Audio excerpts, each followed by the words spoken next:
Vamos a ver cómo resolver este ejercicio en el que, bueno, hay que calcular varias cosas y tenemos que utilizar los conceptos de composición de fuerza, aceleración, espacio, trabajo y potencia. Bueno, en primer lugar, tenemos un bloque de 10 kilogramos sobre el que actúan tres fuerzas que vienen representadas, que son estas fuerzas de 18 newtons hacia la derecha y de 4 hacia la izquierda. Lo primero que nos pide es la fuerza resultante que actúa sobre el cuerpo y el sentido del movimiento. Tenemos que tener en cuenta que, aunque no viene representada, hay otra fuerza que es la fuerza de rozamiento, ¿vale? Por ello nos da el coeficiente de rozamiento. Tenemos que calcular la fuerza de rozamiento en función de ese coeficiente, utilizando esta fórmula que tenemos aquí. La fuerza de rozamiento va a ser el coeficiente de rozamiento, que es 0,1, por la masa del objeto, que son 10 kilos, por la aceleración de la gravedad, que son 9,8 metros por segundo.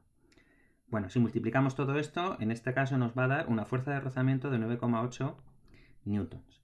¿Hacia dónde iría esa fuerza de rozamiento? Pues siempre opuesta al movimiento. Para ver el movimiento tenemos que ver que las fuerzas que van hacia la derecha están sumando un total de 18 newtons, mientras que hacia la izquierda solo tenemos una fuerza de 4 newtons, ¿vale? Entonces, como hay mayor cantidad de fuerzas hacia la derecha que hacia la izquierda, el movimiento va a ser hacia la derecha, que es una de las cosas que nos pregunta el apartado A. Y por tanto, la fuerza de rozamiento iría hacia la izquierda. Siempre se opone al movimiento, es decir, estos 9,8 newtons. Por tanto, ahora podemos calcular la fuerza resultante, la fuerza total, que va a ser la suma de las fuerzas a favor del movimiento, que son las que van hacia la derecha, es decir, 10 más 8, y tendríamos que restarle las que se oponen al movimiento, que serían la de 4 y la de 9,8 newtons.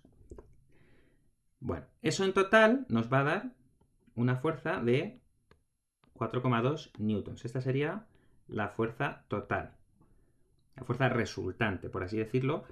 Una vez que componemos todas las fuerzas que actúan sobre el cuerpo, es como si hubiera una única fuerza hacia la derecha con una intensidad de 4,2 newtons.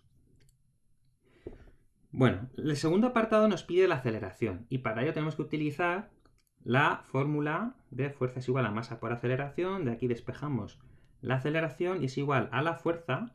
Tenemos que utilizar la resultante, que es 4,2, y dividirlo entre la masa del objeto, que son 10 kilos. En este caso, haciendo esta división, nos va a dar una aceleración de 0,42 metros por segundo al cuadrado.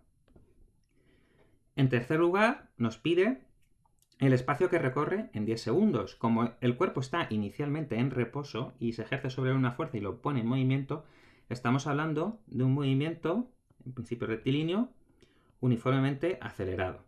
Por eso hay que utilizar esta fórmula del espacio. Lo que pasa es que como inicialmente está en reposo, la velocidad inicial va a ser 0, con lo cual 0 por el tiempo, esto se va a ir, ¿vale? Porque multiplicar algo por 0 va a quedar 0.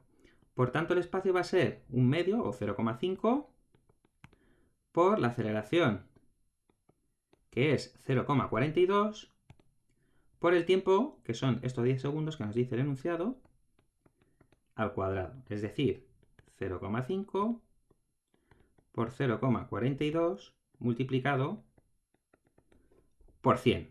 Y esto nos va a dar un espacio de 21 metros. Bueno, en el siguiente apartado nos pregunta cuál va a ser el trabajo realizado por esta fuerza resultante. Entonces, el trabajo se define como la intensidad de la fuerza multiplicada por el espacio recorrido. Es decir, tenemos que coger los 4,2 newtons que nos dio la fuerza resultante y multiplicarlo por los 21 metros que nos ha dado el espacio. Y eso nos va a dar en total 88,2 julios, que sería la unidad de trabajo. Y por último, pregunta la potencia ejercida en esos 10 segundos. Para calcular la potencia, lo que tenemos que dividir es el trabajo que hemos calculado en el apartado anterior, 88,2, entre los 10 segundos, entre el tiempo, con lo cual nos daría 8,82 vatios. Esta sería la potencia realizada por la fuerza resultante. Y ya estaría todo el ejercicio resuelto. Es ir aplicando cada una de las fórmulas paso a paso e ir utilizando los datos que vamos calculando en los apartados anteriores.